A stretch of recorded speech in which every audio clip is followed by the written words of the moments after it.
Quantum Kickflip is a proud member of the Alberta Podcast Network. Locally grown, community supported. This weekend, the original Interdimensional Music Festival returns, and this time, we're turning up the heat. Panic Energy Drink presents Multipalooza, the hottest party in the multiverse.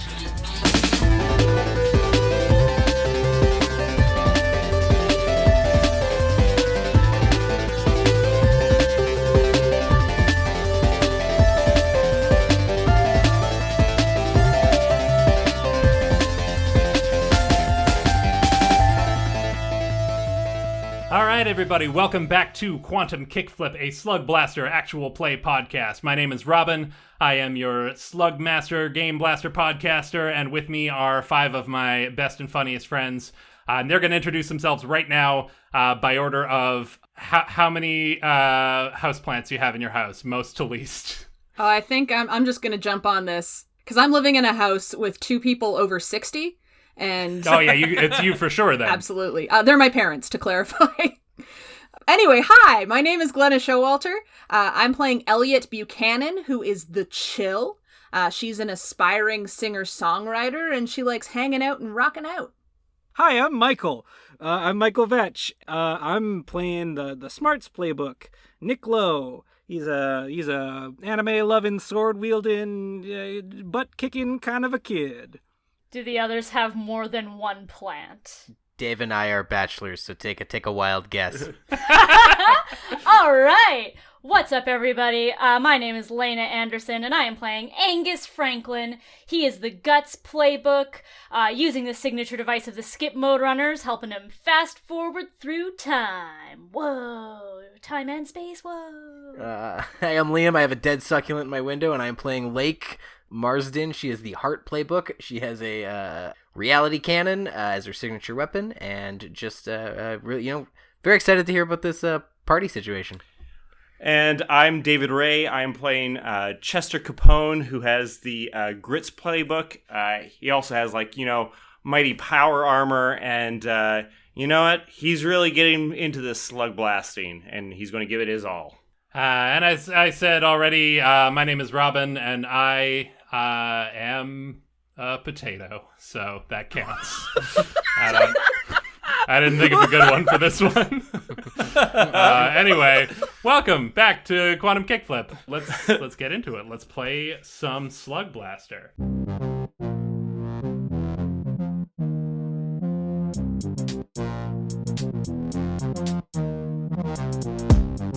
Every inch of every surface inside Infinite Pizza is completely covered in graffiti, ranging from crude Sharpie drawings to carved initials to a full-on spray-painted mural.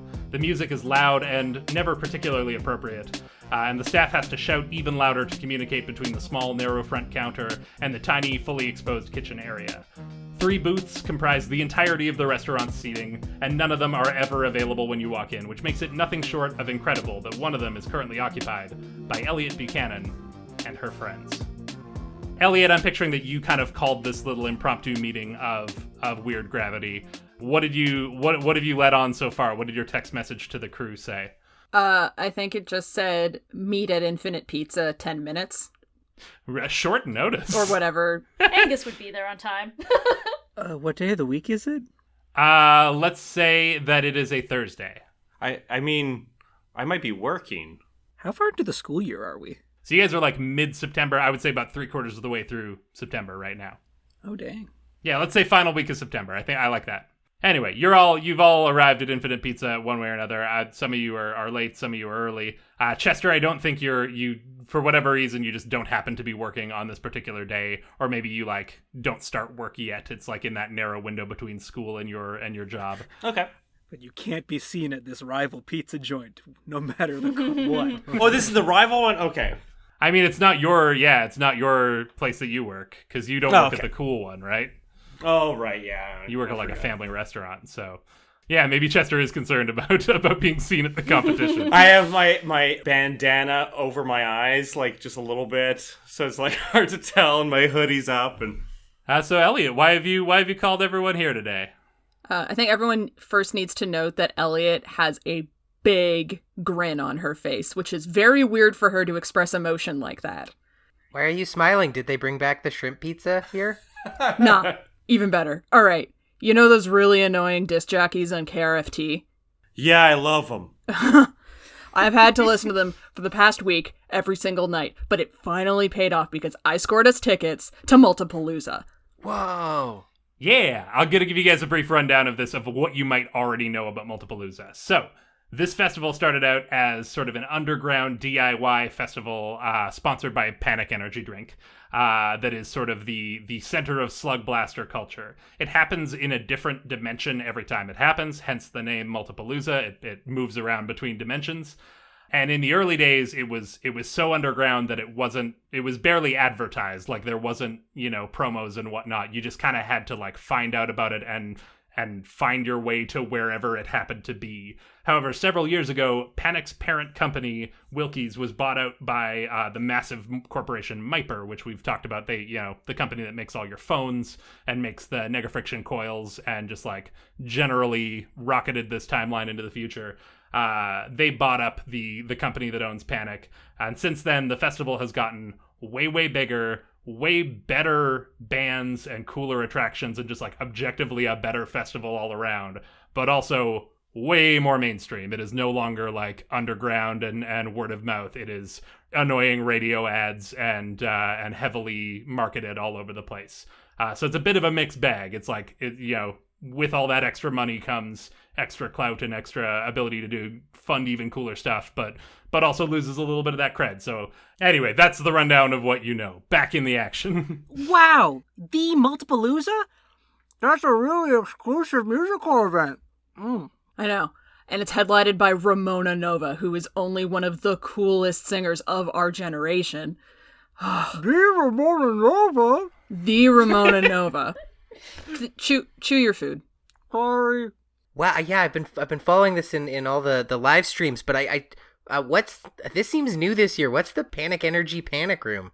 It looks like it is just their name for, like, the on-site, like, not the beer gardens, because it's, like, not necessarily like a bar thing, but, like, the refreshment area is, like, something that is all done by Panic Energy Drink and is sort of a experience that they've set up, but you can't find much more information than that.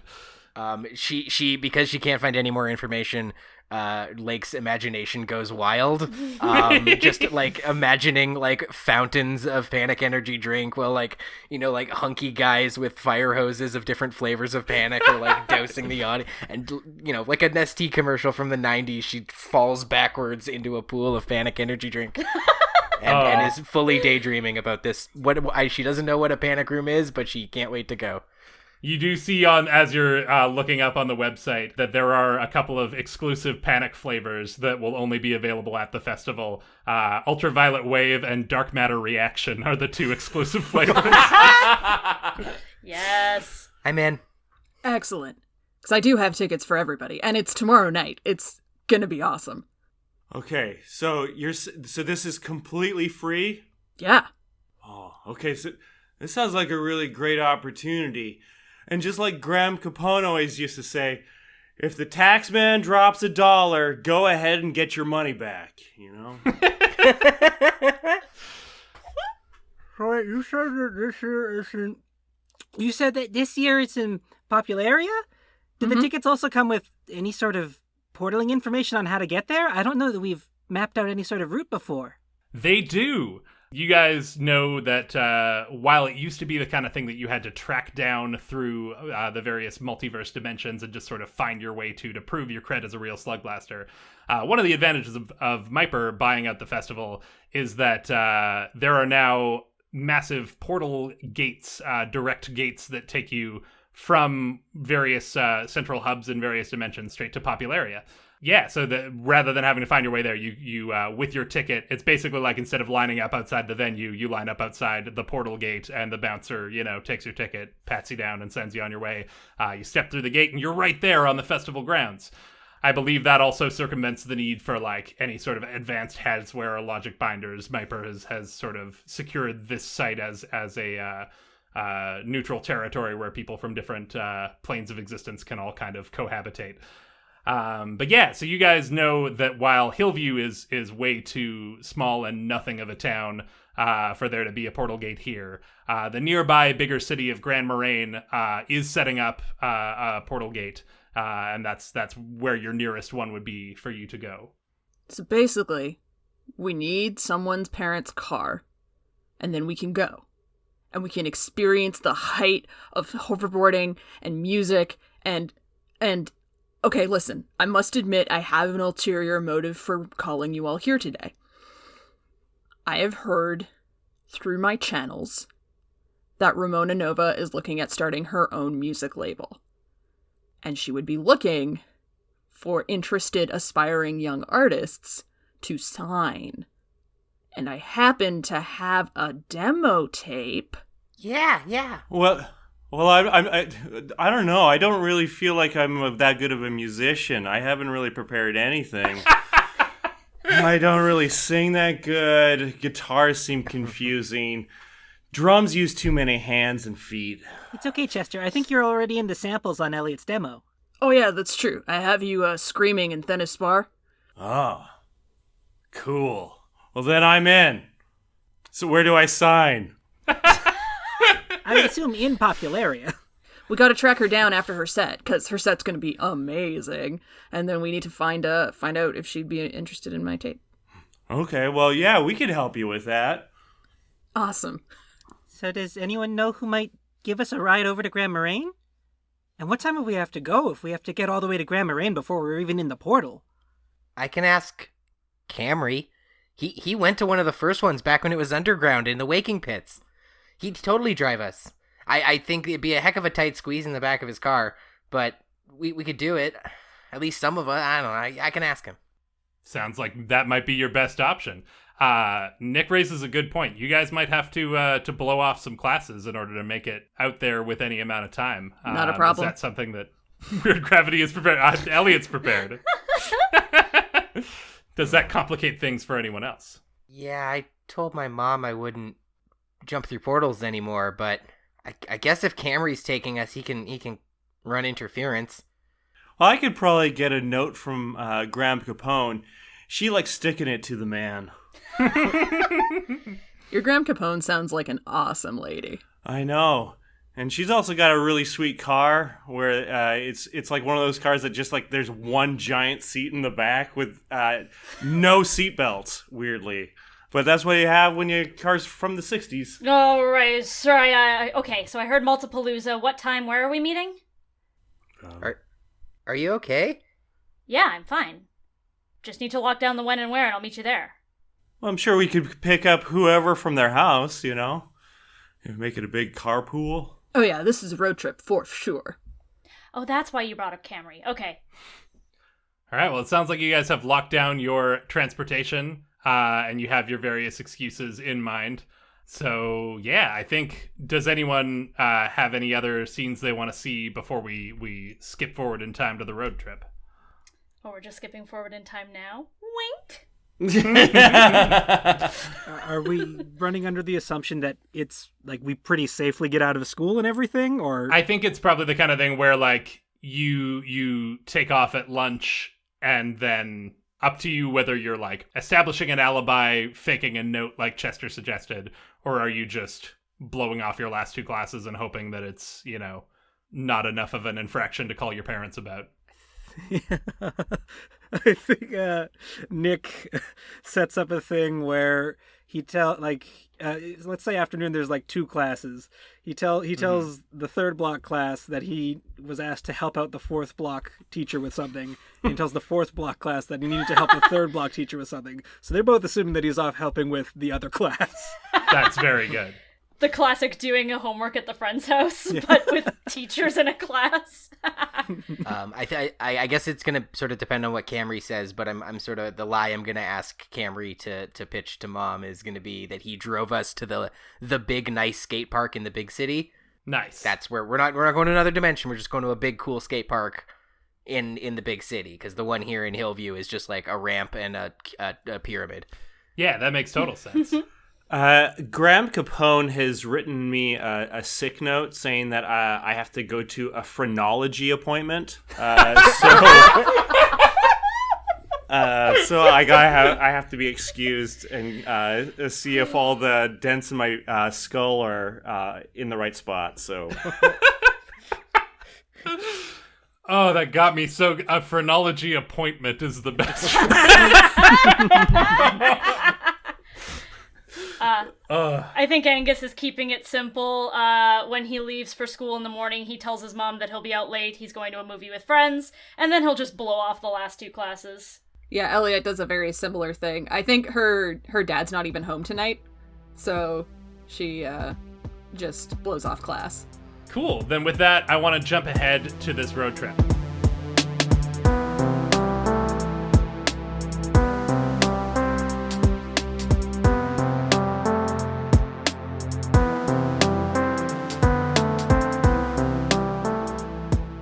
Liam, I'm gonna go ahead and assume that Camry is chill about driving you guys. He's got nothing going on and is happy to, like, you know, see the new generation sort of following his footsteps. As long as you kids bring some snacks and you're willing to share, I'm down. I think the trade-off here, like the fee for getting Camry to drive you, is you have to listen to him talk the entire way there about how Multipalooza sucks now, and it was only cool back when he went when it was underground, and now it's sold out, and it doesn't even mean anything anymore. And can you guys believe that all this big corporate money is involved in Slug Blaster culture and what that means for the integrity of the scene? And it just goes on and on for like a 3-hour drive to the city. I'm but so if you're willing to put up with that that here, but like, really, I wish I could drive you back in time to the first Multipalooza. That would be a trip, guys. So I want to get you guys to this festival as soon as possible, but I also want to honor this road trip. So I want to go around. I'll call on each of you, and I want one moment from the road trip, like one standout moment from along the way to Grand Moraine. Let's start with Michael.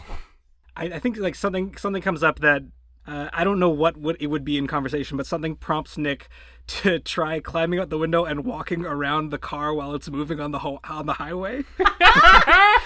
He's just like trying to figure out whether or not he can do it, so he does like a full lap on the outside of the vehicle and comes back in through the window. That's funny. Laena. For most of the road trip, Angus is pretty quiet. Occasionally he'll say, yeah, to whatever Camry is saying, but his speech is noticeably slower and a little slurred.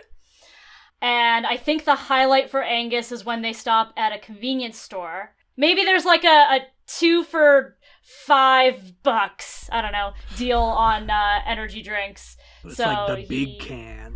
Yeah. So he gets a panic and he'll go, hey, Lake, you want a panic? Yes, please. Thank you. Cheers. And he will also get little, like one of those bags of like mini cookies. Increasing your cookie score, I see. Yeah! Yes, for those... My canonical cookie score. For listeners who aren't aware, Angus has a cookie meter on his sheet.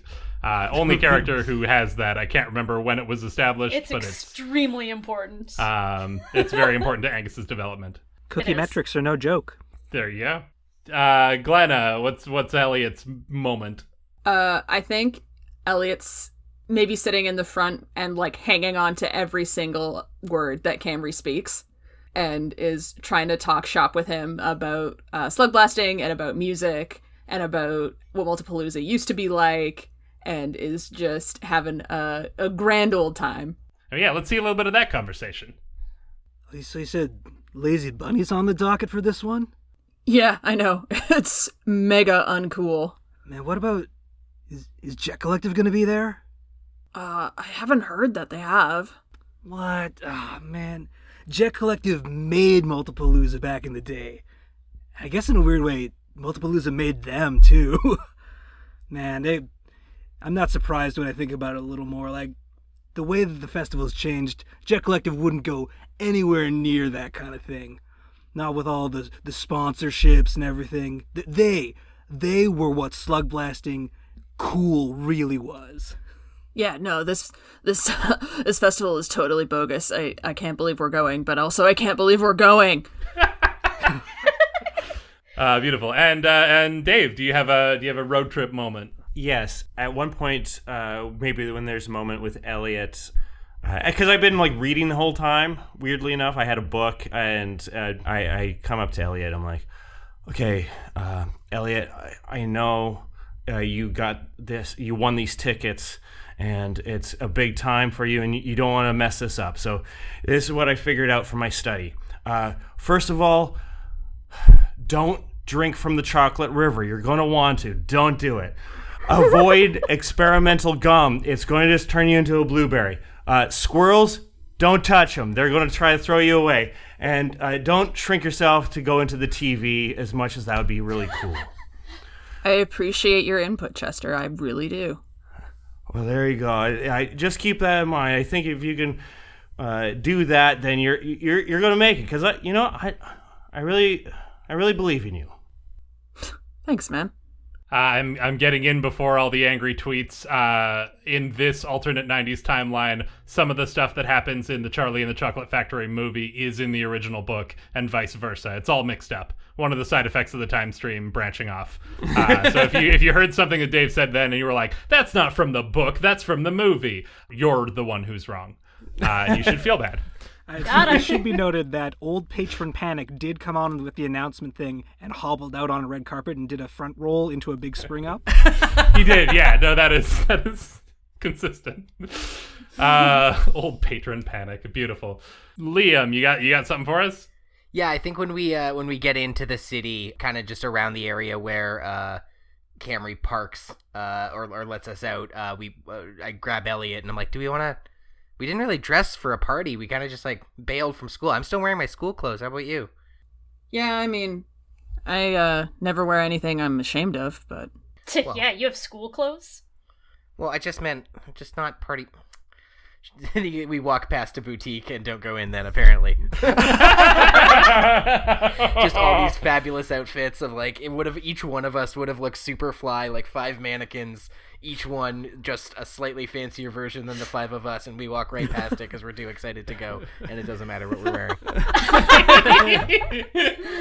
Oh, that was beautiful and heartbreaking. All right, so yeah, you guys have a fun bonding experience driving to Grand Moraine. This is not like a huge city. You guys are from a very, very small prairie town, and this is like, yeah, this isn't, the capital. This isn't like a big hub, but it is just like the nearest large center that has like a big enough radio station to sponsor one of these interdimensional gates to go to Multipalooza. And so, yeah, you guys arrive there. Camry lets you out. Camry, do you have any parting words for our heroes? Listen, guys, always stick together unless it's cool to not. Great advice, thanks. And I'll see you afterward, it'll be great. Pick me up like a t-shirt or something. Actually, you know what? Don't, because all that money goes straight to the man. It's true. It's absolutely true. And with that, I think y'all present your tickets at the gate.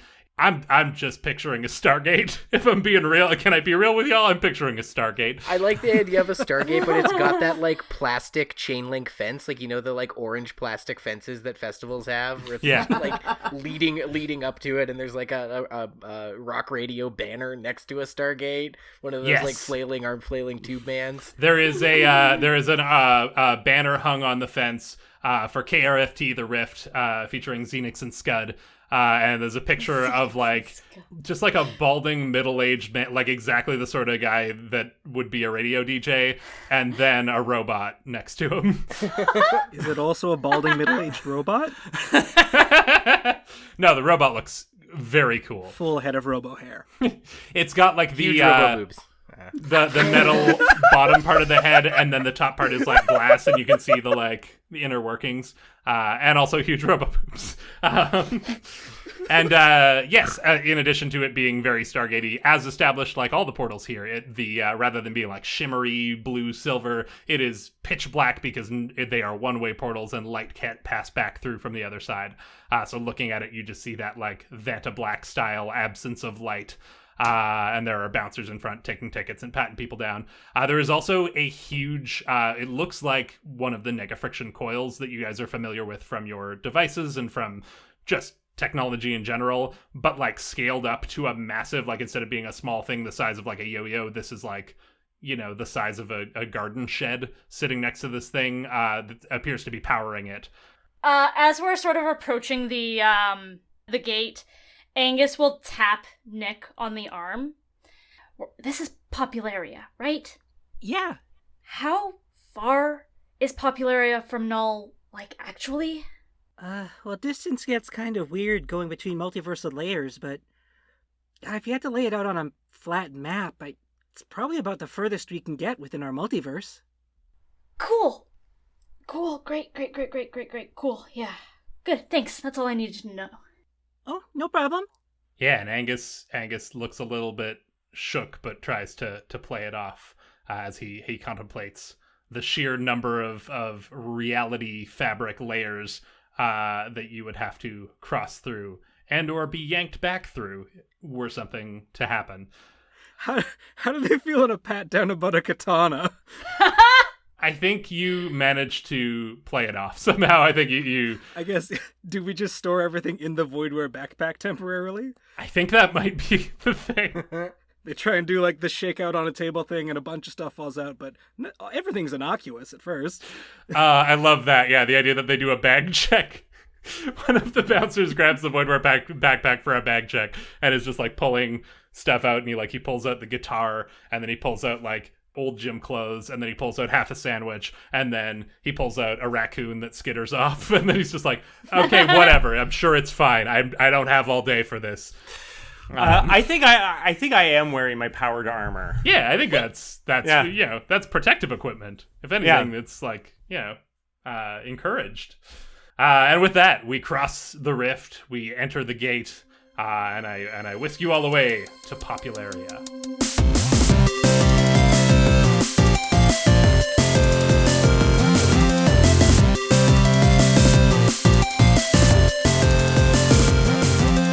A pale pink sun burns brightly in the tangerine sky above the Belvalerian Sea as its indigo waters crash lazily into the white sandy beaches of Coral Cove. All the colors of this plane feel as though they've had the saturation dialed up, with deep, rich hues and a dreamlike hazy quality enveloping the whole of reality. The air is hot, humid, and smells of salt water. It is also filled with the sounds of pulsing bass lines, droning machinery, and above all else, hordes and hordes of people. The town's main waterfront plaza is filled with tents, food trucks, and stacked shipping containers. A giant stage sits atop the sand along the high tide line with its back toward the ocean. 3 Thenis Spartians dressed in denim jackets covered in patches play strange-looking instruments aggressively and scream into microphones, and the crowd in front of the stage has descended into a crashing, swirling mosh pit. Further up the beach, a set of twisting, interwoven water slides have been co-opted into a massive floating obstacle course that extends out over the sparkling waters. In the heart of the main thoroughfare, a giant hologram standing 50 feet tall depicts Tristan Voss, founder and CEO of Myper, holding a nega-friction coil skyward, face full of reverence. It flickers and glitches every so often as the crowds of people pass by its feet. More and more figures stream in through the massive portal gates as the day goes on, including 5 unassuming teens from the plane of Null who have no idea what they've gotten themselves into.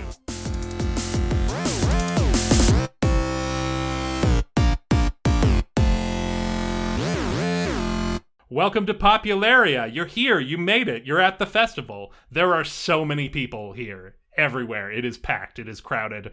And you can't even really like stop to catch your breath because you're being shuffled along. There's more people coming in behind you. You kind of just have to like go with the flow of traffic. Yeah, I kind of listed off some areas of note as we entered. But up in front of you, you see this giant hologram of the founder of Myper. And then you see kind of different alleyways of like, oh, you can go off this way and it's a bunch of food trucks, and you can go over this way and it's like merch tents and stuff. And then off in the distance, you can see both the stage and this obstacle course, the Scram Cat Crash course. Yeah, what's everyone feeling and thinking and dreaming about as they enter this festival?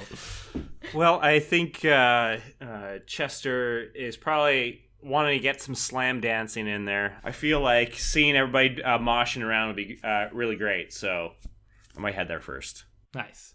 Elliott's here for the music. She's gonna head to the stage. Yeah, so I'll go with her. Yeah, is the whole crew kind of heading towards the stage as your first stop, or does anyone else have alternative motives going on? I was kind of going to say, upon seeing the obstacle course, Nick would, his eyes would light up a bit. But if no one else wants to go, I don't think he's going to break off as a solo adventurer just yet. I mean, if Angus sees you looking in that direction, he'd do, his classic provoking head tilt. Very good. Yeah, Lake has already figured out where the panic energy drink panic room is, and is sort of trying to go that way, if not by herself, because she did remember what Camry said about, don't split up unless it's super cool to, but is also pretty laser focused on checking that out. So I think you see it right away as you're moving through. You see, I mentioned there were some stacked shipping containers, and some of them just look like, they're being used to sort of direct the crowd and gate them from certain areas. But you do see one particular stack that's all in sort of radical bright colors that match the panic branding. And you see it's a bunch of shipping containers sort of stacked and next to each other, but they've all been sort of welded and interconnected. And it has a big sign that says it's the panic energy drink panic room. And it looks like it's got a very nightclubby vibe. It's set up like an indoor area that you can go in and check this out. It is lined up just all the way down and around. Of anything here, it's got the biggest line in front of it. It looks like the kind of thing that you would be waiting all day to get into. But maybe opportunities will present themselves. Sorry, guys, but I can't leave this plane of existence without trying that dark matter reaction flavor. I can't believe I'm going to say this, but I'm going to go get in line. You know where to find me. Text if you need. I mean, out of everyone in the line, you'll probably stand out, so that works. Yeah, how's everyone's service doing here? Seems good. I got full bars. Yeah, everyone, unlike some of the other planes that you've been to where different shifting reality fabric and underwater space stations and stuff have interfered with your signal here, everyone's got full bars, baby. You can stream all you want. Awesome. Well, if that's the case, Angus, race you to the crash course! All right, and he teleports. Nick's doing the same move. Fantastic. We both have to roll, right? Yeah. I love this. This is our first roll of the game. This is so silly. Beautiful. Let's follow this thread. Let's get a roll from Nick and Angus. I won't add anything, but I will try to look cool. You know what? I'm gonna do the same thing. No ads, looking cool. All right. Let's get them rolls. I got mine. Oh boy. What'd you get? I got a 1. I got a 1! Yeah! I'd like to think that it starts off very impressive and we're both teleporting. It's very much we both an do the anime running chase start. sequence. Yeah, we're both flashing back and forth, moving through crowds, but then eventually something's going very wrong. Something's going so bad. I think you both take off at a run, and Nick, you're readying your blade, and Angus, you're configuring your sneakers to do the thing, and you're about to hit that barrier. And suddenly you find that your feet aren't on the ground anymore, and you're no longer have that forward momentum. And up from behind you comes this silver orb that is just it's a featureless floating silver orb that comes over, presents itself in front of you, and slowly lowers you both back to the ground. And you realize that this is what yanked you off your feet. And you hear a crackly voice come out of this security drone. Don't do that. You're not, I know it's a slug blast, but you can't be running around teleporting and using swords, and it's not, you're in public, there's people here, there are rules, don't. Boo! Alright, listen. Boo! Oh, you're gonna boo the orb? The orb boos you right back, okay? What are you gonna do? I'm an orb. But we just wanted to get over to the crash course, because did you see that thing?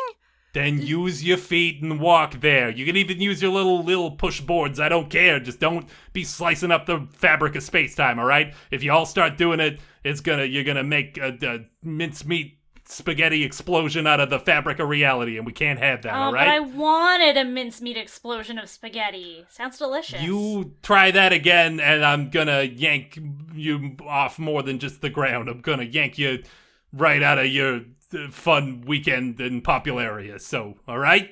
Do I make myself clear? Who shoved the stick up this thing's curved surface? It kind of like in whatever energy weapon it used to lift you off the ground, it kind of just like shoves you each back 5 feet and is like, all right, none of that, all right? And floats off to go do its orb business. You've been reprimanded by an orb. So that is, you guys rolled, you each rolled below 3, right? Yeah. We were both trying to look cool. You did both try to look cool, so there should be a problem here. I think... And it should be worse. I can't believe we both got 1. You know? Yeah, no, it really should be worse than this, shouldn't it? Maybe that's like, it's a strike system, like the orb has like they're on notice now? Yeah, I think that is what it is. Can you each take a slam in your slam box? Just your slam is noticed by an orb. Thin ice. Yeah, you're on thin ice. Let's go with that. That's a much better. On thin ice is good. So basically, you've been flagged by this thing. It's keeping its robotic eye out for you. And if another infraction may result in you getting booted from this festival entirely, and then you don't get to help your friend Elliott pursue her rad music career, or help your friend Lake taste a new flavor of soda. Or help your friend Chester slam dance. So, be good boys. Or don't. I am loving this. What do Angus and Nick do at this point? Okay, well, I guess we can't teleport, but Angus, hover race you to the crash course! There we go. And he hops on his board and they're racing again. Very good. You two go tearing off towards the crash course. We'll catch up with you in a little bit, but I want to go see what's going on with the rest of you guys. Let's catch up with Chester and Elliott. So you make your way over. You were headed towards the main stage, correct? Mm-hmm. Mm-hmm. Yeah, I think I described in the intro that there were some Thennis Spartians in denim jackets doing some kind of screamy grindcore set as you entered the plane of popularity. I think they're just finishing up now. You hear one of them sort of like, it just finishes his last screamed lyric of whatever song he's just finished, and then out of breathedly thanks the crowd and tells them where to find them at the merch booth. But it's all in Thennis Spartian, so you guys have no idea what he's saying. But it's just like a and you hear him do his thing, and they leave the stage. But, Myper's funding this thing, and they run a tight ship, so the turnaround isn't long. The crowd kind of dies down a little bit, but before long, things pick back up. You see that same from the banner earlier. You see a balding, pasty, middle-aged dude and a cool, sleek-looking robot take the stage. All right, everybody, wasn't that incredible? All right, give it up for, I can't pronounce this name. It's in a language that has phonetics that I can't make with my human mouth. And next to him, the robot is like, affirmative, these phonetics do not make logical sense. And it's like, all right, thanks, Scud. Yeah, you're always coming in with the one-liners. All right, up next, I knew the robot was Scud. Up next, they're just getting set up in the back here. We're gonna have Wife of Bath, but first we're here to tell you all about KRFT's hot new morning show, Xenix and Scud. That's us. I'm Xenix, and I am Scud, and we're here to make your morning drive time commute just a little bit wackier. Available in every interplanar dimension. And he's just kind of going on with the promo copy. And you see in the back there are 3 just like huge hulking beefy dudes with like lots like long dark hair, big beards, and corpse paint, and then they are also all wearing wedding dresses. They're setting up for what looks like some sort of a doom metal set. Let's check in with Chester and Elliott. All right. Well, do you have access to meeting the musician you wanted to see, or? Oh, I don't know. I figure we'd try and get her, well, maybe get her before her set, because everyone will be trying to look for her after her set, but I don't know where she is, and, oh, man. What? I just remembered that my dad's mad at me, and I cut school to be here, and Hey, that's a worry for a different time, like when you're boiling in the oil focus on the oil that you're boiling in, you know? So we can try and make it into the back way, in the backstage area. Maybe we can sweet talk them. Yeah, but I really don't want to miss Wife of Bath's set. They are honestly unheinous.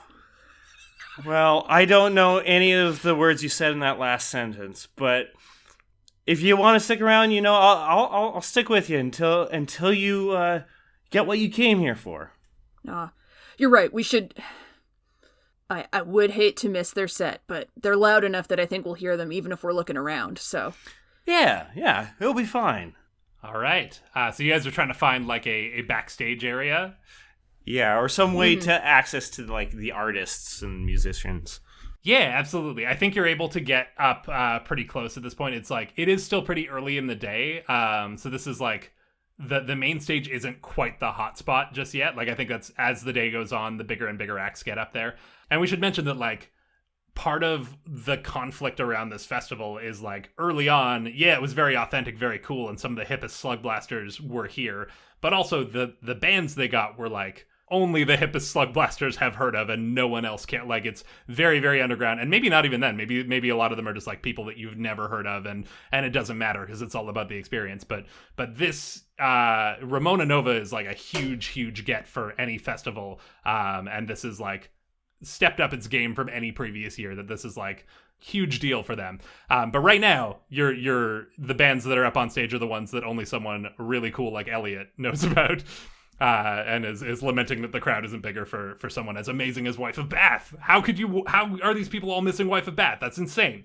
Anyway, so you guys are able to get up quite close to the stage, and you're able to see that sort of like we described the stage as like its back faces the ocean. So there isn't really a backstage so much, but there is sort of a little side stage area, and it's a combination of like metal partitions and some of those shipping crates that we talked about that sort of like block view and obscure vision.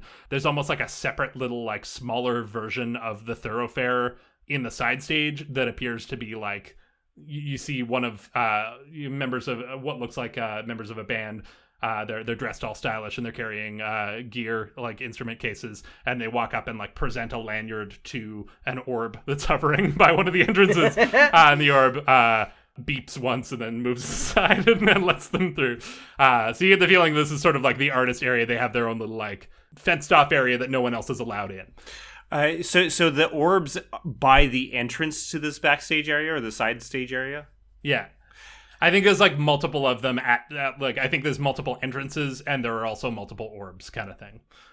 Well, okay, we don't really have a pass to get in there. But you know, this fence doesn't look that high.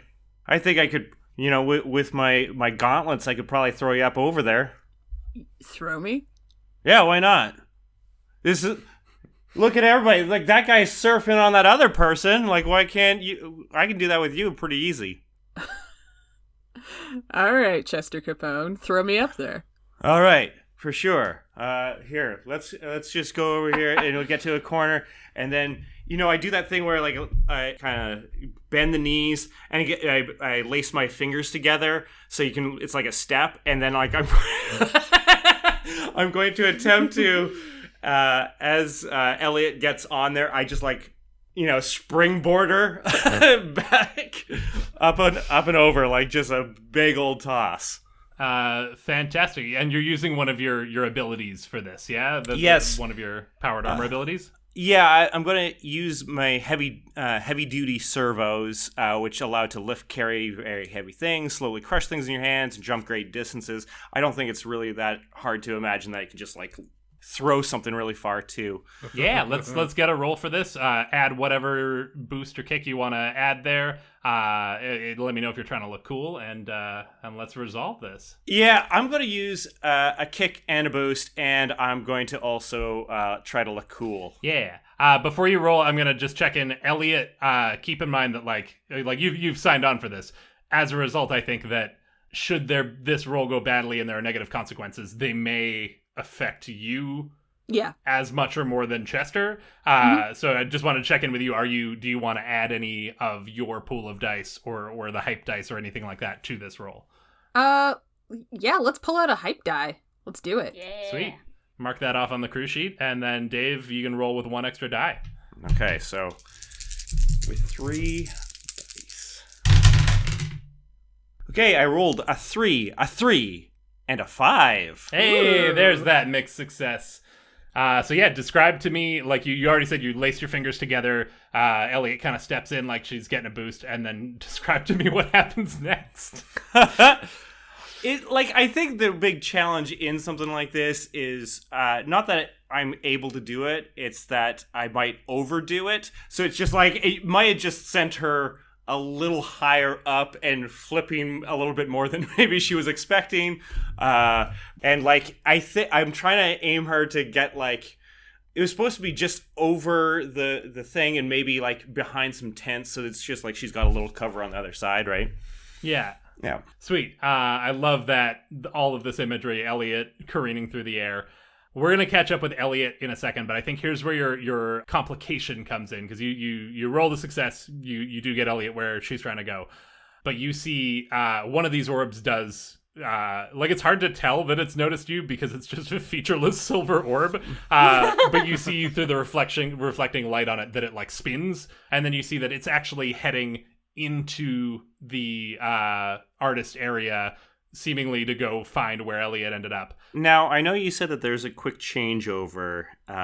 Is it possible that the band has already started? Yeah, I think it starts like as this is going down. If people are already kind of like moshing a little bit, and this orb is not in the backstage, right? Like I took it to be like on our side, on like our end of the thing, and it was going to go into the back. You're seeing it start to move that direction, but it isn't there yet. Oh no, she's going to be discovered. Oh, and so like I'm going to kind of like start kind of moshing, just kind of like pushing my way through, and then like I'm going to engage my mobility boosters to give myself a big quick movement, and I'm just going to like body slam this thing. And like try to, if I get caught, play it off as like, not a big deal. But like I'm trying to accidentally body check it as hard as I can. Disable this thing. Yeah, just to disable it. That's my hope. Beautiful. We're gonna leave it hanging in that moment. Is Chester able to take it out in time? Did Elliott land okay? Did she find where she was gonna go? We'll find all that out soon. But we're gonna cut over to see what's going on with our friend Lake.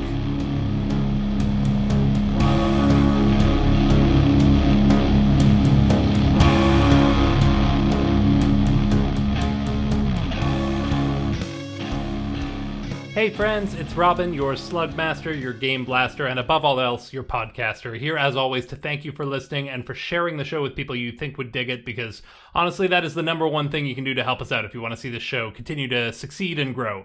We are at Quantum Kickflip on all platforms, and we love talking with our listeners and hearing what you like about the show and what you want to see more of. We love you guys. Thank you again, forever. We mean it. We are also on Patreon, where for just $5 a month, you can get early access to every new episode of Quantum Kickflip, as well as bi-weekly bonus content, like interviews, outtakes, and lots more. And while we're shouting stuff out, let's hear it for our sponsors at the Alberta Media Arts Alliance Society, whose goal is to advocate, educate, and celebrate the media arts in Alberta. You can check them out at amaas.ca. And hey, we are now proud members of the Alberta Podcast Network. They have a bunch of amazing, locally made shows, including Kyle and Dave versus the Machine. If you like this show and you like, say, Mystery Science Theater, you will love Kyle and Dave. Find it and many other shows over at albertapodcastnetwork.com. We release Quantum Kickflip bi-weekly, so our next episode will be up on Wednesday, August 18th, wherever you get your podcasts, and that'll be part 2 of this run, because that's right, this one's a 3-parter. We're just getting started here at Multipalooza. Anyway, we're going to get you back to the action right away, but first, I'm going to throw it over to Xenix and Scud for a quick word from our sponsors. Well, all right, everybody, give it up for our sponsor, ATB Cares. Looking for a way to give back? ATB Cares makes it easy for all Albertans to support the causes they care about. Donate to your favorite charity through ATB Cares, and ATB will match 20% of every dollar donated to eligible Albertan charities. To learn more and donate, visit atbcares.com. What is an Albertan? I have no idea, Scud. It sounds made up. Now, this episode is also brought to you by the Edmonton Community Foundation. The foundation acts as a bridge between donors and charities to create a strong, vibrant community for generations to come. You can start an endowment fund yourself or with a group, and once it reaches $10,000, you can start distributing the funds. Vital Signs is an annual checkup conducted by ECF in partnership with the Edmonton Social Planning Council to measure how the community is doing. This year's focus is on millennials. Learn more at ecfoundation.org. That's ecfoundation.org. What do you think of that, Scud? Getting money to people who need it, getting donations to charities? I have no need for your human currency. Scud, you're in a mood today. Anyway, let's get you folks back to the action.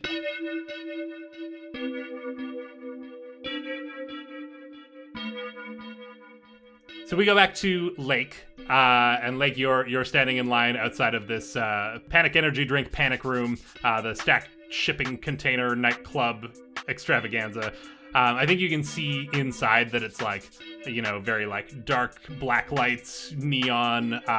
Looks like there's a smoke machine going, and you can hear music going. It looks very cool. But again, this thing is lined up all the way down the thoroughfare kind of thing, and you take your place at the very end of this line, and it does not appear to be moving very, very quickly. Yeah, I think she's been standing there, and I think it's a pretty big place, but I think she can maybe see them a little bit, and in the time it took her to like leave the statue where they all parted ways and then get in line, she turned back and looked, and Angus and Nick had already gotten themselves into trouble and were getting picked up and dropped by an orb, and Chester is about to body check a different orb, and she just sort of is like, Am I the mom? Am I the heart of the team in the way that I got to keep them out of trouble? And no, this is what I came here for.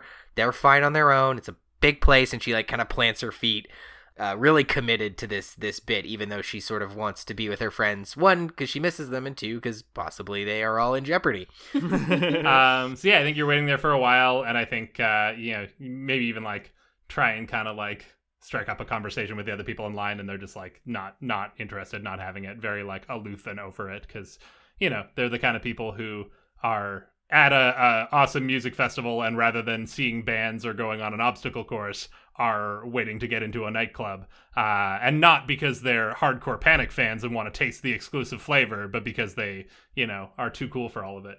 So you're kind of getting annoyed, and maybe just as you're thinking, like, maybe I just abandon this quest and go and join my friends and whatever, you see someone approaching. You see a teenaged girl with a tangled, matted mess of black hair, streaked with color in seemingly random places.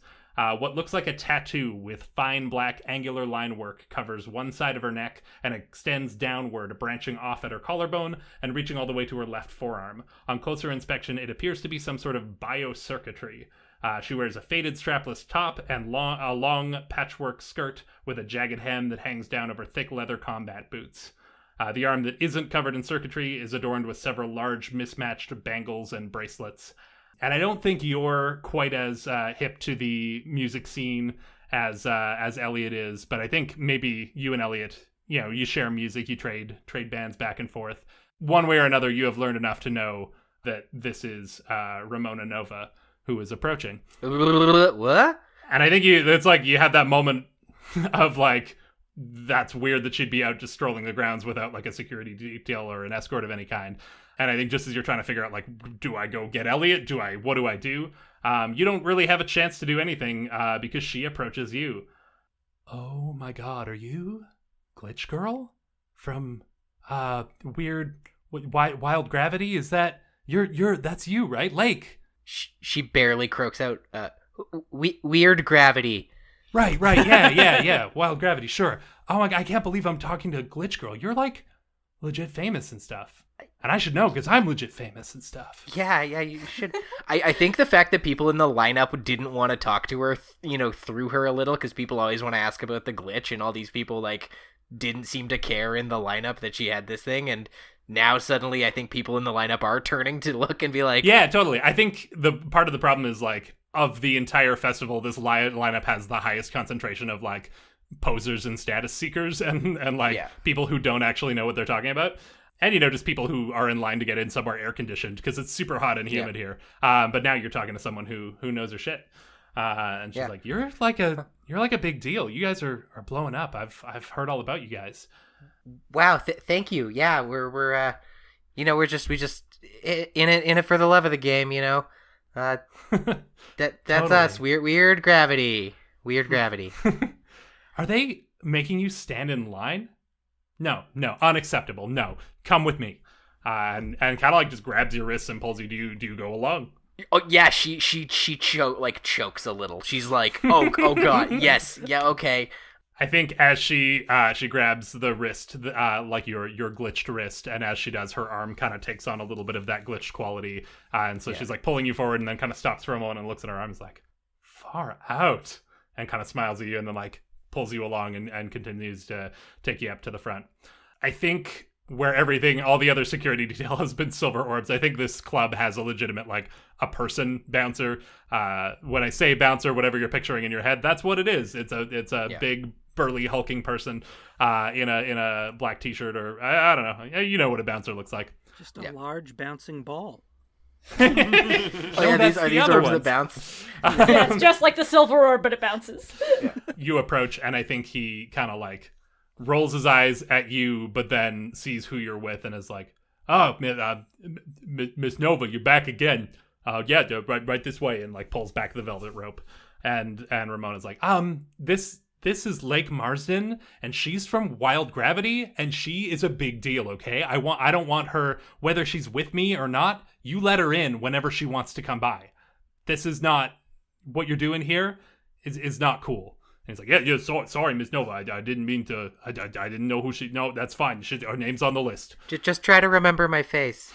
That's you got a funny friend there, Miss Nova. And she's like, yeah, you're right, I do. I was like, well, are we going in or what? Yeah, absolutely. Lead the way. I think you guys enter, and like I say, the main floor is like, it's dark with black lights going, so everything white is glowing. I think your glitch looks even cooler. I don't know if it like generates its own light or how that works with a black light, but it looks amazing. And I think there's smoke machines and lasers going on, and you see there's a big long bar, and it looks like they've kind of cultivated that sort of atmosphere of exclusivity that like this place could hold a lot more people than are in here. They're clearly not letting a lot of people in, so that it is a cool place that you have to work your way into. So there isn't even a lineup at the bar, like, and you can see the big fountain machines of the exclusive Panic flavors, in addition to various other bar supplies and whatnot. You didn't realize how hot it was outside until you stepped in here and the air conditioning hits, and it's that feeling of like, yeah, you're out in deserty music festival temperatures, and then you step into an air-conditioned room. It is amazing. It is glorious. The flashback to her own daydream where she fell backwards into the pool, Nesty plunge style, is like, it's all kind of coming to fruition. Like, there it's not hunky guys with hoses, but like it's a cute bartender with a fountain machine behind him, and it's not a pool of Panic. But damn, if the air conditioner's not fine, and like the grin on her face is like betraying her. She couldn't can't hide the giddiness.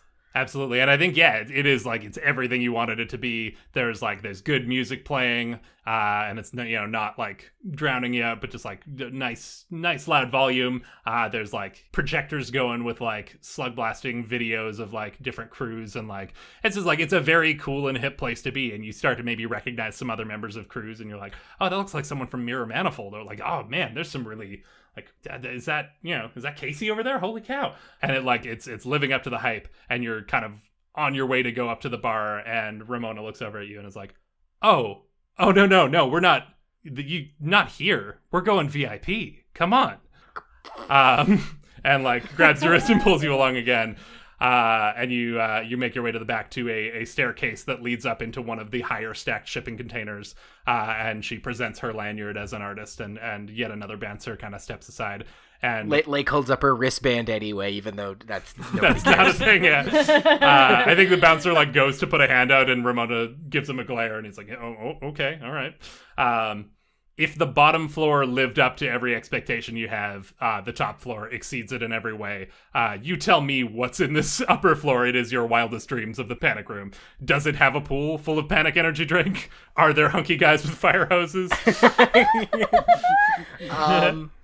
I think it's maybe better than she thought, because that is a very immature, like, daydream sort of scenario.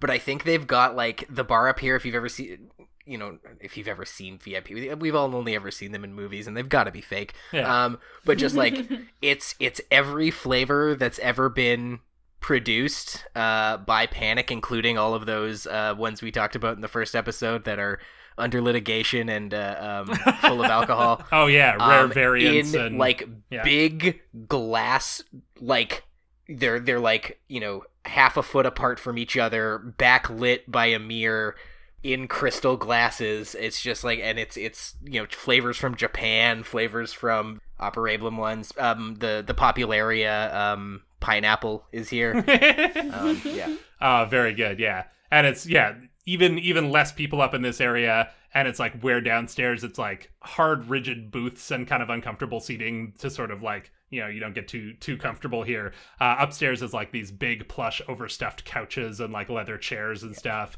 Everything is just sort of out, like there's ice buckets with bottles of Panic, and there's the glasses that you described, but it's just kind of like, help yourself, go nuts.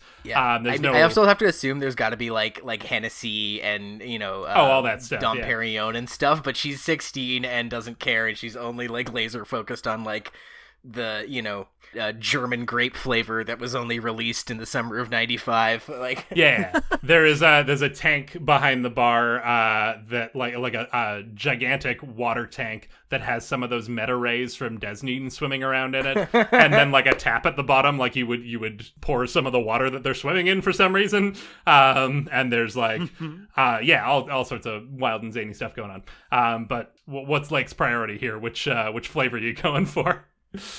I think they both sounded pretty good, but there's something about the idea of the dark matter reaction that she's eager to try. Ramona, I'm very excited to be here. I was I'm a huge fan of your music. Obviously, I know you too, but really, and she's like just so excited. I love Panic Energy Drink, and I was trying to get my hands on the new stuff. Can I just grab like a bot from this beautiful ornate chalice full of ice? Can I just have one of these? Ramona looks at you and is like, "Oh, from the chalice?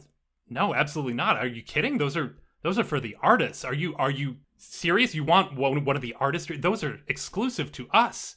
And she kind of like cracks under her, like she can't hold a straight face. She's like, I'm kidding. Go nuts. Have whatever you want. It's all free. Okay, I'm just excited. Thank you. Yeah, the look on your face for a second there. Sorry, it's a lot to. She's trying to play it cool, but I think like. She's failing, but in a way I think that's endearing, that like we're all kids here, and she's just trying to be like, oh, okay, thank you. Cracks it open. The liquid inside the bottle is jet black, and as your hand gets closer to it, it's like you're reaching into shadows. Like it kind of obscures your hand as you grab it, like it's drawing light from the room around it. And Lake takes a swig, and it's that kind of thing where like you can't quite place what the flavor is. Like maybe they're going for grape, but also maybe they're going for black licorice, and that sounds like it shouldn't be good, but somehow that combination like you're not able to place what it is, but whatever it is, it's incredible. Wow, this tastes incredible. And as for everything that's cool going on around her, for all that's happening, the celebrities of the nightlife, she is fully present in this moment as the like bubbles fizz across her tongue. Her thirst is quenched. The caffeine and ginkgo biloba in the drink begins to course through her veins, like Spider-Man being bit by the spider. Like we see them just running through her body, and she loves it. I think Ramona grabs herself. There is a bartender around for like, if you want something more elaborate, and she orders herself a ray tracer, and the bartender goes and takes a little like dram from that, from the meta ray tank, fills a glass with the liquid from there, and then adds a couple other shots to it, and then passes it over to her, and she takes a sip and turns to you, and she's like, "So can I? This is a little embarrassing, but can I grab a pic, like a selfie? Can we get a hashtag going? I think my fans would really love it." Yeah, absolutely. And this is maybe brings her back down to reality. And mine too, though. Of course. I mean, you're pretty popular yourself. Yeah. How many followers do you have on my page? Yeah, like just shy of 100 or whatever the good number would be. You see her face kind of like a little look of shock for a moment. She's like, "Oh my god. you are totally undiscovered, aren't you? Like, no one knows what a huge deal you are yet. I'm getting it on the ground floor here. And she opens up her M phone and starts a stream going. She's like, hey, everybody, what's up? I'm just hanging out here at Multipalooza, the coolest music festival in the multiverse. And I happened to run into Glitch Girl herself, Lake Marzden. Say what up, Lake. What up? We're hanging out in the VIP panic room. My set's a little bit later tonight. I hope I see you guys all there. Okay, mwah, and signs off the stream. I was like, yeah, you can connect on yours, and I don't know how this social network works, but you can reshare it somehow. Or like she tagged you in it. She tries to text Elliott and be like, look at my stream now, like look at it now. Yeah. As soon as the selfie conversation started, she was like, when I said a second ago, like pulls her back to reality. She's like starts texting Elliott, and her hands are like clammy, the sticky T9 buttons as she like shakes to try to text Elliott, and in her shaking to calm her nerves, she cracks open another panic energy drink, the third in 2 hours. That's what she needed. More taurine. She really needed that. Yeah, and we'll see the result of we're going to catch up with Elliott in a sec, so we'll see whether Elliott is able to tune into your stream. But in the meantime, you sort of try and do a similar address to your followers somewhere thousands of kilometers and several planes of existence away. Jason and Kabir are sitting in their basement, and they open up the phone and are like, "What the?" But we cut away. And yeah, I think you do the live stream, and then Ramona just starts asking you a bunch of questions about slug blasting and what your crew is about and what you're about, and you just like have a lovely time hanging out in the VIP area, and we're gonna check back in and see where that goes. But I want to jump over because I want to find out what is going on with Elliott. Me too. Yeah.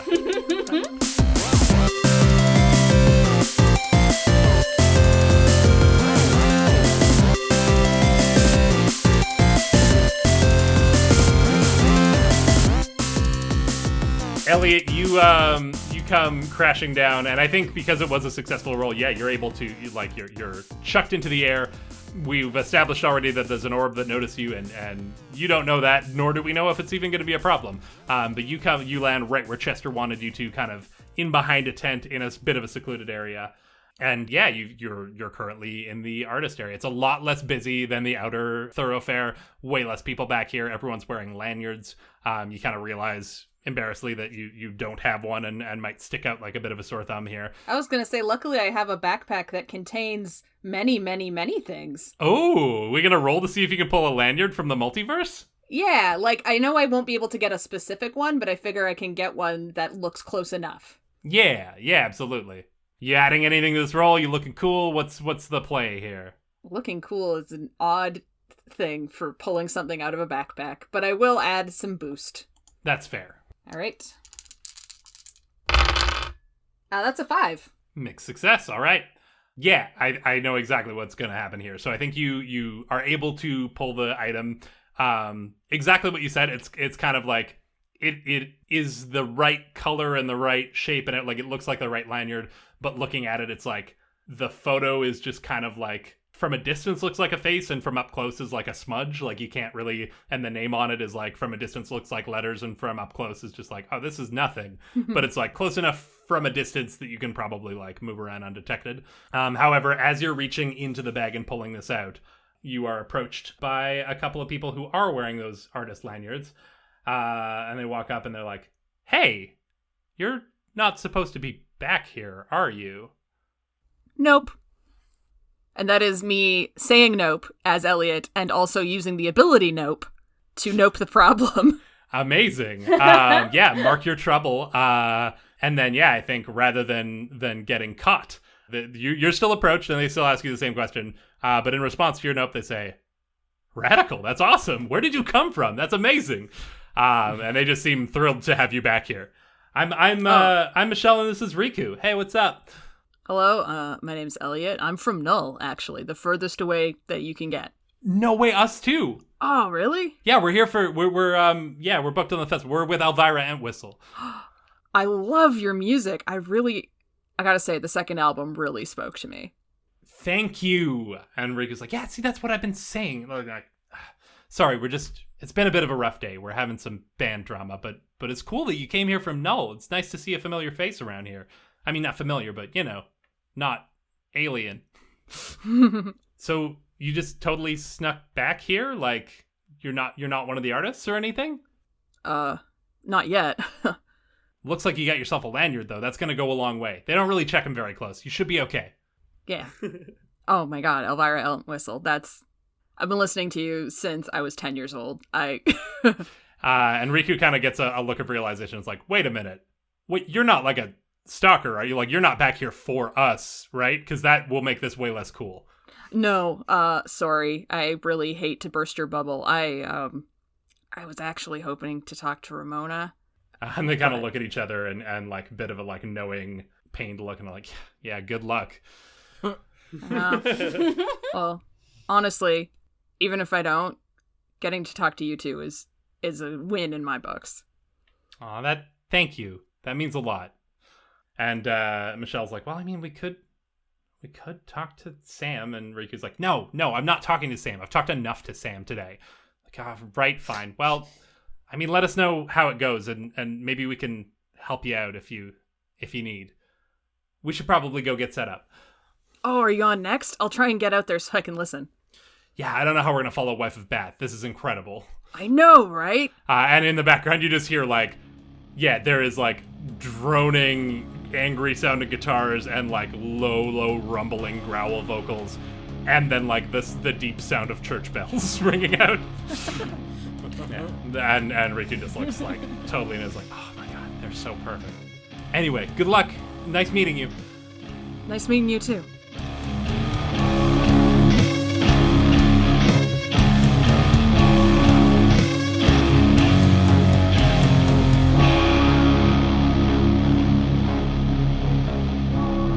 Cool.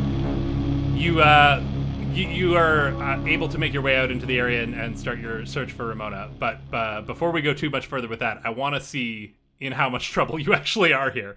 So let's jump back over to Chester. Chester, you were about to roll to body check an orb. That's right, yeah. So, as I said, I'm in kind of engaging my mobility boosters, which allow me to go fast over solid terrain. Yeah. Yeah, I'm just, like, getting my, head down, shoulder up, and I am going to go with sacrifice your body as well, which gives me an extra 2 dice. You gotta take a slam for that one, right? Yeah, I do. I will have to take a slam for that.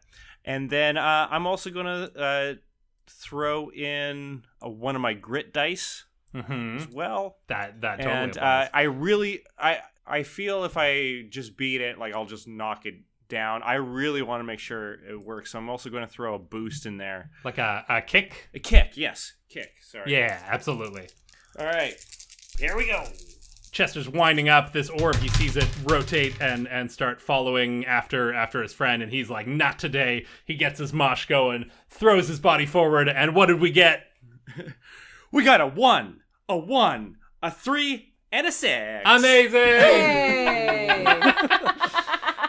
I feel like as I crash into it, like the servos are going up, the Ablantine plates, come up because it senses a big impact coming. I slam hard into it, causing this, hopefully, as much damage as I can, maybe denting it, maybe sending the ball through, like, the gate to the side stage, and just, like, it just bowls it over and hopefully damages it. And then I try to disappear into the crowd again. Yeah, you demolish this thing. Like, you see it crumple and dent inwards a little bit, and it doesn't, there's some sparks. It doesn't look like it's getting up anytime soon. And then, yeah, you're able to play it off and just disappear into the crowd and continue moshing. You do get a slam from one of those, you said? Yeah, and so I'm just, like, rotating my shoulder, just like, oh! Yeah. Let's use our classic slam of banged up. Can you mark banged up in your slam box there? Yeah. Beautiful. So you take a little bit of damage. You're a little worse for wear. Your one arm is pretty sore, but you're confident that you took this thing out. In that knowledge, does Chester rejoin the mosh pit, or does he go after Elliott to try and keep an eye on things there? I think I want to disappear into the rush. And of course I forgot to say it looked cool. Well, that's okay. I should learn better for next time. Yeah. Not today. Not today, even though that would have been prime. Anyways. Off you go. And we do have a couple of new mechanics in effect with like if you do something, if you complete the run in a certain way, you get extra style based on your playbook, I think. So that may end up paying off for you in the downtime phase anyway, but we will have to see. Cool. So that means that Elliott is not in immediate danger. I guess we should probably check in on Angus and Nick. So you guys were making your way over to the Scramcat crash course. You were racing. I'm cool. I don't really care who wins this race. It has no narrative stakes, but I think it matters to you guys. So how do we want to resolve this? Is it a roll? Highest roll, straight D6. Yeah, it's just one-on-one. Yeah, that makes sense. Let's go. I rolled a 2. I also rolled a 2. Incredible. I think you guys, it's that thing where like you arrive close enough together that you can both sort of make the argument for why you were there first. It's like Angus got there a little bit quicker, but then Nick got in line faster. So Nick's like, no, we were racing to the line. And Angus is like, but I was here before you. Like, I just didn't know where the line started. And it's kind of that, like, you can't definitively prove you both think you won. But you can't say, there's nothing definitive to say what. Amazing. The Scramcat Crash Course, I think, is a lot of like sponsored installations here at this festival. And Scramcat is the company that popularized the hoverboard in the first place. Myper invented the negafriction coil. They like brought this technology into the future and made hover technology possible. Scramcat is the toy company that had the genius innovation of like putting it into a skateboard and making a skateboard that can fly. And they are doing very well because of it. I think we've talked before about like, once hoverboards existed, everyone has one. It's what we've all been waiting for. So yeah, they're sponsoring this thing. It looks like it's an existing set of water slides that are maybe always on this Coral Cove beach, but they've been added to and modified. And like, it looks like you make your way up the stairs to the top of the water slide, and then you start going down the water slide, but then you like take a jump off the side and head off into sort of like Wipeout style collision course that goes out over top of the ocean and down and around and back underneath, and like it's all kinds of like you can't even get your bearings on what leads to what from this distance, but it looks very cool.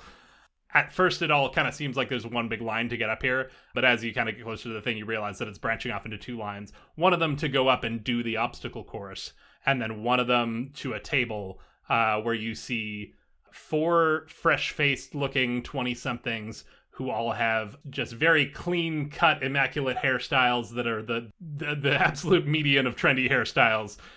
They each have their own shade of pastel. They're like somewhere between an athletic sort of tracksuit and then like a polo shirt with a sweater, like that sort of preppy look.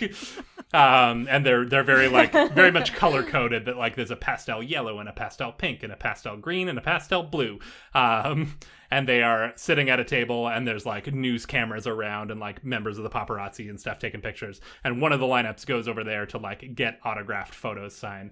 And I think both of you are plugged in enough to Slug Blaster culture that you recognize these people as the members of Lazy Bunny. We've talked about a few different slug blasting crews. We've mentioned Jet Collective. We've mentioned Mare Manifold. Lazy Bunny is the opposite end of the spectrum. They are the least authentic, most commercial. I believe in the book it says that the only slug blasting crew to get featured on the morning show before Slug Blaster magazine. You can't be out if you were never in, is the quote in the book. So these guys are the ones that are making it family-friendly tween fun.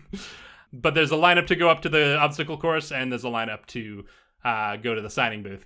You also see near the obstacle course there is a big like electronic scoreboard style billboard that lists the fastest times on the obstacle course, and the top 4 spots are taken up by Bryce, Paisley, Sally, and Dylan, the 4 members of Lazy Bunny. And then a bunch of other names that you don't recognize, but no one has come close to their time. Because despite being very uncool and very mainstream, they're also like real good at what they do. They're professional slug blasters.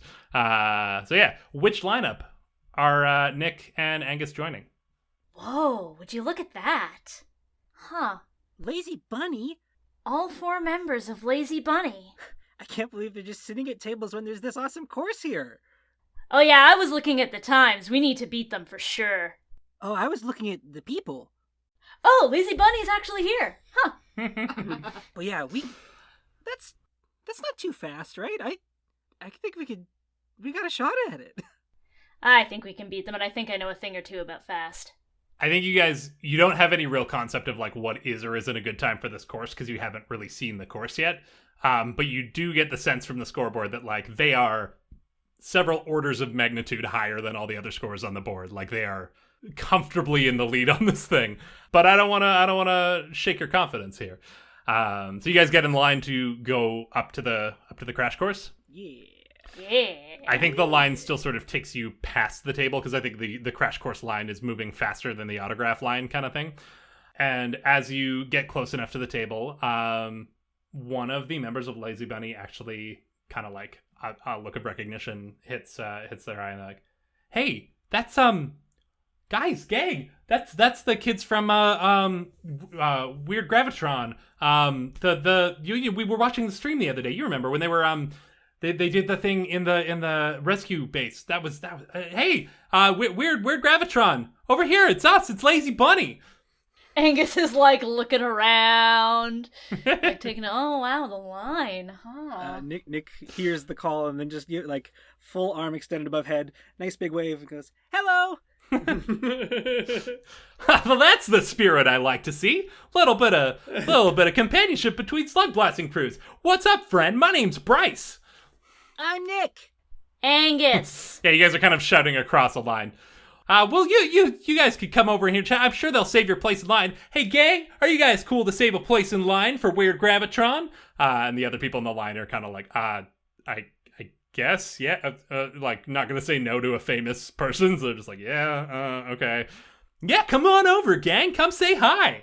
I'm Bryce, this is Paisley, I'm Paisley, this is Sally, and this year's Dylan. I'm Dylan, and everyone's like, Dylan! He didn't make a joke, but they all react as though he did, like, that's Dylan. Like, so what's up? What are you guys doing here at, are you one of the booked acts for Multipalooza? That's super cool. Oh, I don't know if we would take that booking necessarily. I mean, Multipalooza, it's changed a lot these days. It's not what it used to be, back in the day. And Angus starts parroting just a little bit of what Camry was saying in the car. Just a little bit, though. We weren't booked or anything, but we're here to get the top scores on the crash course. Oh, that's amazing. Yeah. I mean, good luck to you guys. I hope you do. You guys got, you guys done the crash course before? No, first time. It looks so fun, though. The stuff that they've built off the sides of the slides, using the existing infrastructure. But I see they've got some different gravity changers on the edge there. I wish I knew the architect for this. Oh. Well, just keep your wits about you. It'll pull a couple of surprises on you if you're not careful. You gotta stay sharp out there. Stay frosty, Weird Gravitron. Best of luck to you. Thanks. Gravity. What's that? Sorry. Well, we're, Weird Gravity. Right. That's true. Very cool. Super cool. Isn't that super cool? Yeah, super cool. All right, we got to get back to signing autographs for our legions of fans, but we'll see you around the fest. And hey, I guess we'll hand over the trophy when you beat our scores. And they all kind of laugh. Like, yeah, we'll see you on the podium. Looking forward to it. Angus walks away. Nick sort of scurries to catch up with Angus. I can't believe there's a trophy. I don't know if there is actually a trophy. We will find out, but before we do, let's jump back over to Elliott.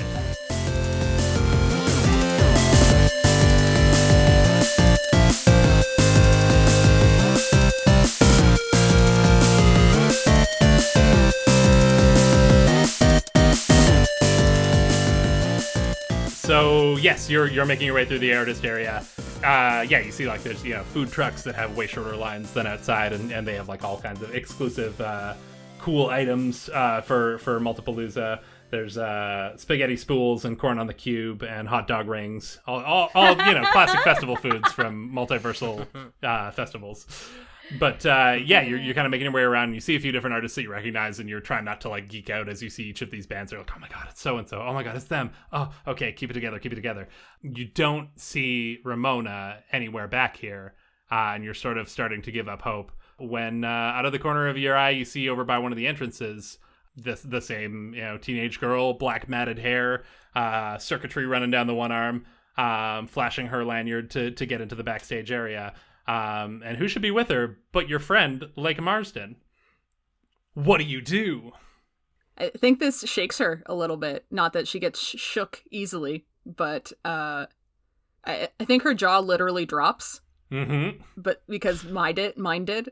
But then she like, oh, right. And then just like tries to very casually, just like hand in the air, calls out like, "Hey, Lake."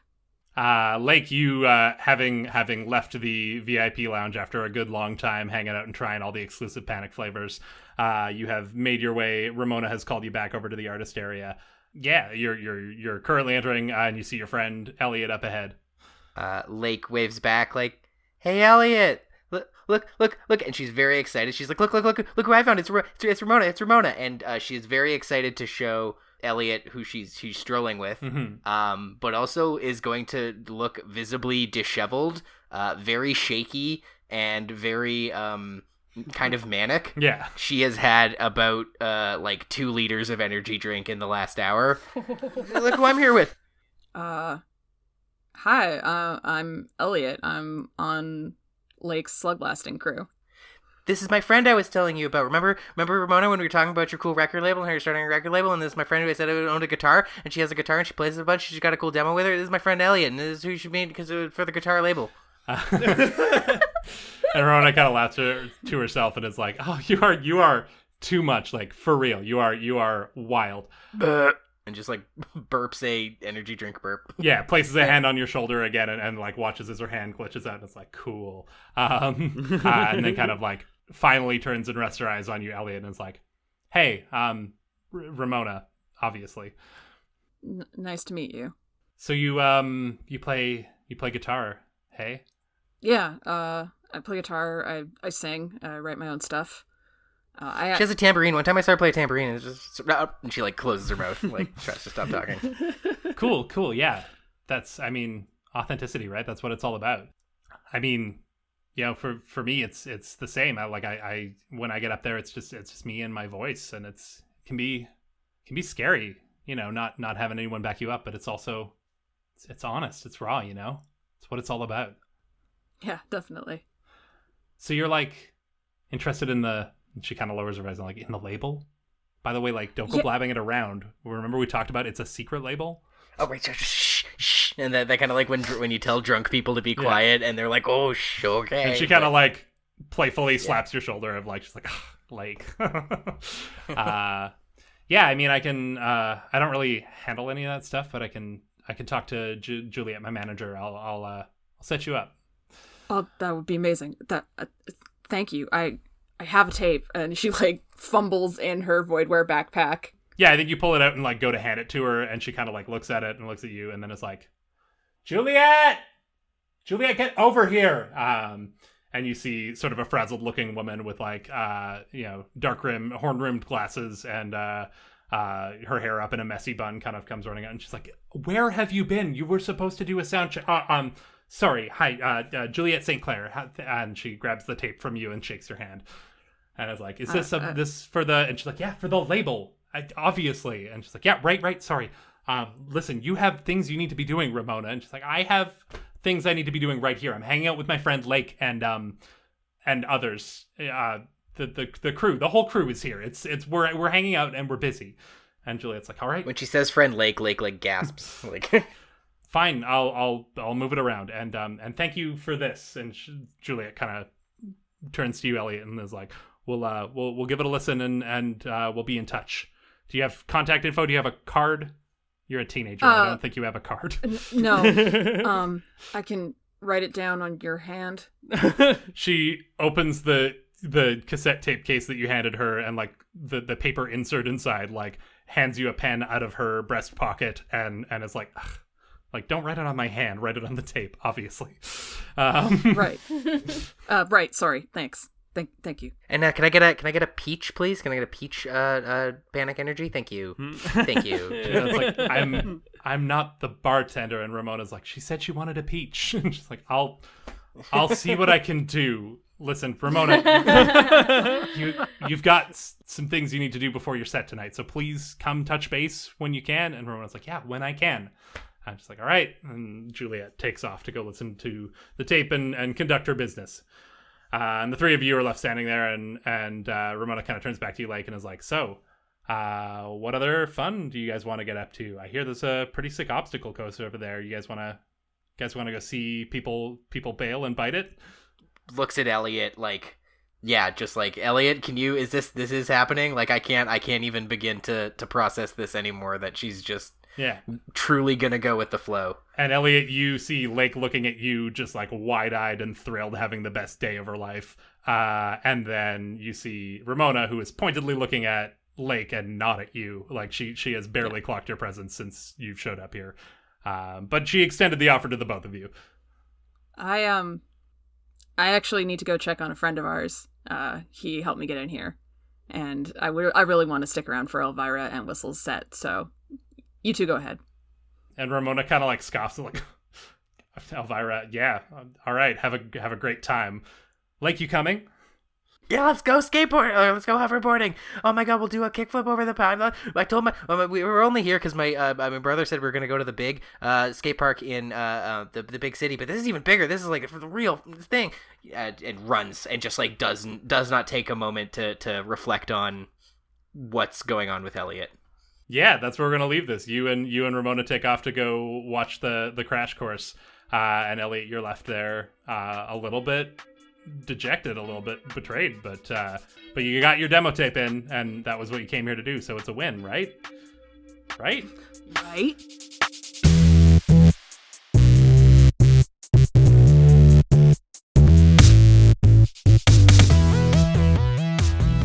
So yeah, you guys make your way through the lineup. I think you're able to get up there pretty quickly. Yeah, you guys make your way up to the top, and you're kind of next up in line as you're just about to get up to the thing. Like, all right, time to go on the Scrab Cat crash course, and the guy's rattling off the sort of security, like, ride at your own risk, and you waive all rights to any lawsuit should you be injured on the crash course, blah blah blah, and just kind of like rattling it off by road. And as this is happening, a person in a suit comes up from behind you and is like, one moment of your time, please, quickly. Sorry to interrupt. I'm with Lazy Bunny. They tell me that you're some sort of up and coming slug blasting crew. Weird Gravitron, they said. Gravity. Right. Well, listen, I looked at your numbers, and you don't have a lot of followers, but you're trending an awful lot, and this could be very good for. Well, we've been having some issues with authenticity. Truth be told, people seem to not value the credibility of my clients here. Weird. They would like to propose a head-to-head match as opposed to the traditional time trial. Could be mutually beneficial here. Get some more eyes on both of our accounts and maybe lend some credibility. Oh, are we doing it right now? I really don't know if I can wait through another line again. Oh yeah, my clients are very important people. They can supersede any existing lineups. Yes, if you're ready to go, we can arrange it right now. Who knows, Angus? They might set an even faster time when they're doing it, and then we'll beat that. I like the way you think. And then he kind of calls out, all right, yeah, sounds like it's a go. And I'm like, all right, super cool. Yeah, so let's head up, gang. And you see the members that you met earlier ascending the staircase and like, good to see you again, guys. We didn't get your names earlier. I'm Bryce. This is Sally. This is Paisley. I'm Paisley. And this over here, this is Dylan. I'm Dylan. And they all laugh again. Angus is just like, Angus is staring at Nick like he's spiking a camera. All right, well, there's only two of you, so I guess we should put forward two of ours. Y'all want to rock, paper, scissors for it? I don't even think they have to say the words. They all make eye contact and then immediately rock, paper, scissors in unison. And it's Dylan and Paisley come out on top. And everyone looks like, Dylan! Even though Paisley also won. But are they the fastest? Well, we're all the fastest. That's what makes us such a good No, but team. Who had on the scoreboard down below? 2 people were definitely in the top slots. They were. I think it was Bryce, Paisley, Sally, Dill. I think I listed them in order. So yeah, I think it was Bryce and Paisley were in the top spots. Well, I mean, deal with Paisley and Dylan and before you come for the top spot, before you come for my crown. Oh, no.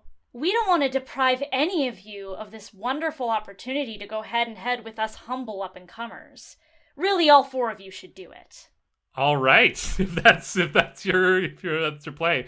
Bryce kind of like looks at the others, and the others all nod, and they're like, "All right, super cool." Super cool. And that's where we're gonna leave that for the time being. We have one final scene here that I want to see, and it's with Elliott. Elliott, you went to go check on Chester back at the mosh pit, yeah? Yeah. And I think you guys, you find him quickly, and he took out that orb. So there's not really any danger that you guys are just like taking in the show. You catch Wife of Bath.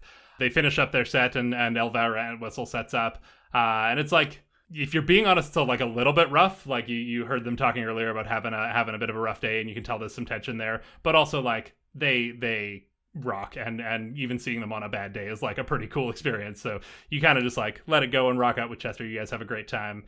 And it's getting late into their set when you are approached once again by Juliet St. Clair, who was the manager who you were talking to earlier, and she finds you in the crowd and is like, "Hey, sorry, I know you gave me your contact info, but I figured you'd be close, and I was right. Do you have a moment?" Yeah. Just a second, Chester. Yeah, for sure.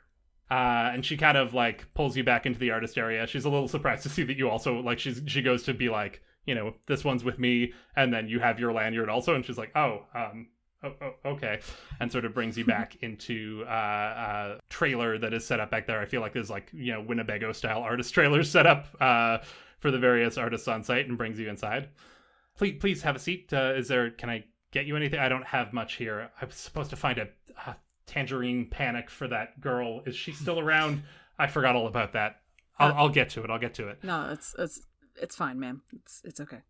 So I'm gonna cut right to the chase. I listened to your tape, and it's good. It's very good.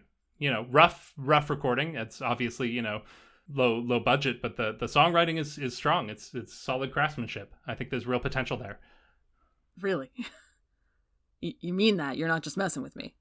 No, absolutely not. It's a very strong tune and very in line with Miss Nova's brand. I think we can definitely work with something here.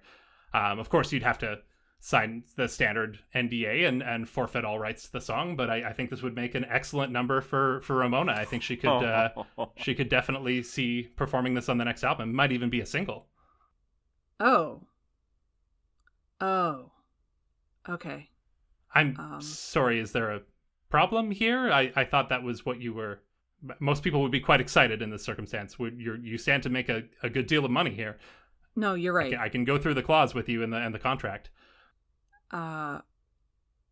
Thank you very much. If you don't mind, I would like to have my tape back. I see. So to be clear, you don't want to accept our offer? I assure you it's very generous. You stand to make quite a profit here. Yeah, no, I understand that. And it is very generous, and I really appreciate it. I understand that you're working really, really hard. But I think I need to make my own way. And you see something in her face kind of change and shift, and she's like, I can't say I was expecting this, but I think you should know that there's really, it's notoriously tricky to define ownership and authorship of a piece of musical work. There's so much parallel thought and so much overlap in the musical process, and there are only so many combinations of chords.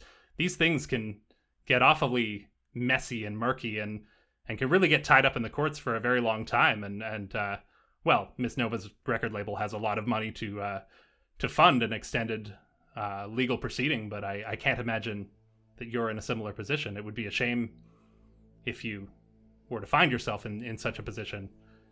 Might really be prudent to just take the offer.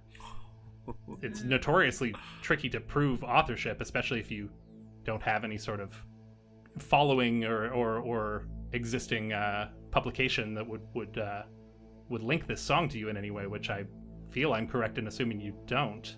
So, And I think that's where we leave things. Elliott has been made an offer that has turned into a threat and is sitting in this trailer in the artist area with not a lot of options and a whole lot of trouble ahead.